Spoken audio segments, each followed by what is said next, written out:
A truckie stands in front of his historic truck. That's the first thing they say, look, the driver's all right, but you've had a truck go over. And so I just feel tingly and I just get goosebumps even thinking about it, because it's just the last thing you want to hear. We have had an incident where a driver didn't make it, which was our son, so that was pretty big. Title: Rollover Awareness.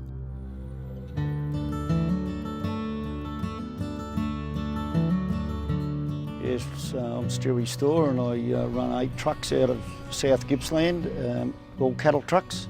After 40 years of driving and probably 10 million Ks, I was unfortunate to have an accident and a rollover on the entrance to the Balti Bridge.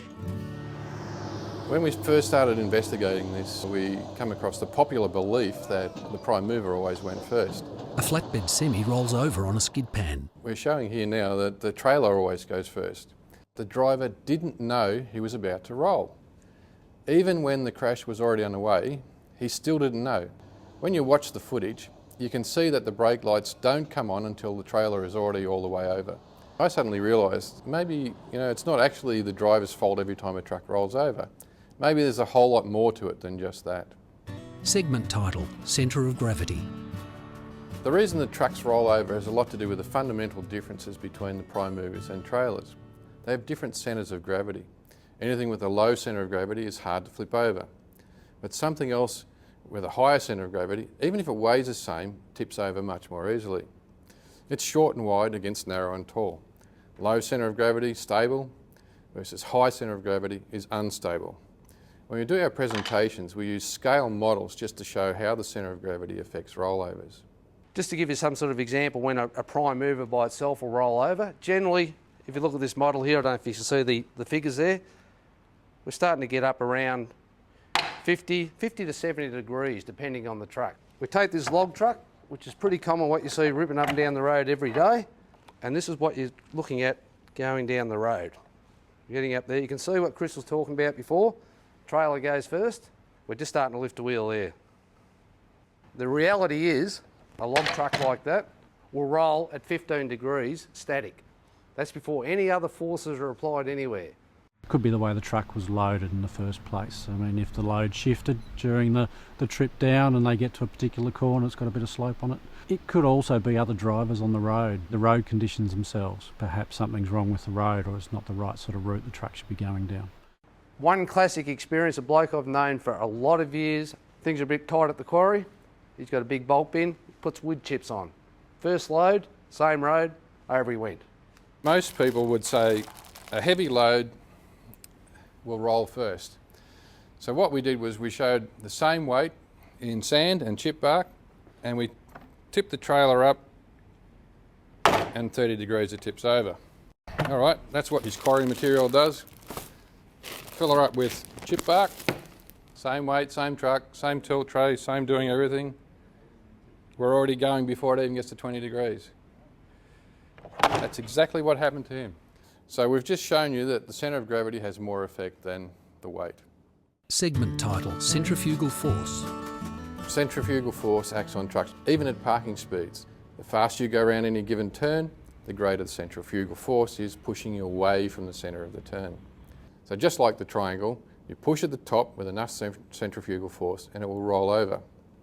Here's a good example of that, where the guy has driven down the road and has corrected, thinks he's okay, and then overcorrects again, and you can see it is not much at all. He's corrected, corrects again, and he's gone. A semi-trailer rolls over. That's purely centrifugal force. We're really happy with the decision to go to roll stability, because if the guy gets it wrong, enters that bend too fast, he has something that's actually assisting him to slow down. We're finding there's a lot more stories from guys where they do believe it's definitely had a trigger that has saved them in some sort of a bad situation, whether it's a rollover, a trailer sway or a jackknife type event. The simple fact is, if you're driving at the limit, all it takes is a brick on the road, perhaps some loose gravel, crosswind, anything unexpected, and your truck will roll. Probably the key thing is if the trucks, in a lot of instances, only have to have a little bit of less pressure on them, the truck drivers, so that they weren't right up against it all the time and didn't feel compelled to take every corner on the limit of the ability of the truck and themselves, then that would have to be a help. The challenge for anyone who's got a liquid load is you can't lash down liquid. You couple that with the fact that you're going around corners and all of a sudden you have a load on board which can be up to 42 tonne, rapidly pushing to the side of the tanker. This is a model of as true to life as you can get of milk actually sloshing in a tanker. It continues on for quite some time. Going through a roundabout, sloshes backwards and forwards. The timing is critical. Our animation shows that in an S-bend, the problem is we've got a dynamically moving centre of gravity. The slosh factor is perfectly timed to tip the truck over, all the weight's on one side. The other one we've got with a dynamic problem is a cement mixer or concrete truck. Agitators only run one way, anti-clockwise. That means all the material is packing up on one side. If you go around a left-hand bend with that material packing up on one side, you've got a bit of a problem because all your weight's on that side. Segment title, Putting It All Together. We're starting to align all these forces. We're starting to add them all up. We've got our dynamic forces, our static forces, centrifugal force, and whatever other forces. When you start to put all those together, it becomes an accumulative type of effect. But in most cases, these things can be overcome by one simple thing. That's what we call the 1K factor. 1 kilometre an hour will be the difference between staying on your wheels, not knowing there's ever been a problem, and the other one is actually imminent disaster. If you're aware and you add more than 1 kilometre an hour space, something like 5 kilometres an hour headroom, you will get home without a rollover. We've had significant reductions over the last 2 years in truck incidents. 60% reduction in truck accidents in Vic Forest's area. So the code of behaviour along with some other training programs has been really significant. The big stick is always there and Vic roads are clear that they will use that if they need to, but it's about education first up, and they've been really helpful with us in working with our drivers and contractors. We found that more often than not, driver's not malicious in any way, shape or form. It's more he's 1K could be all it is, like they say in the presentation today. So yeah, it could be as little as that. We spent 10,000 on training, would be peanuts compared to what a single rollover costs us. Start off with the drivers because they're on the road, but make sure management and schedulers and everyone else understand these things too. The police crash investigator. I've attended hundreds of fatal collisions and many of which have involved trucks that have rolled over. I'm also a person who has knocked on the door at 2 o'clock in the morning to inform a loved one.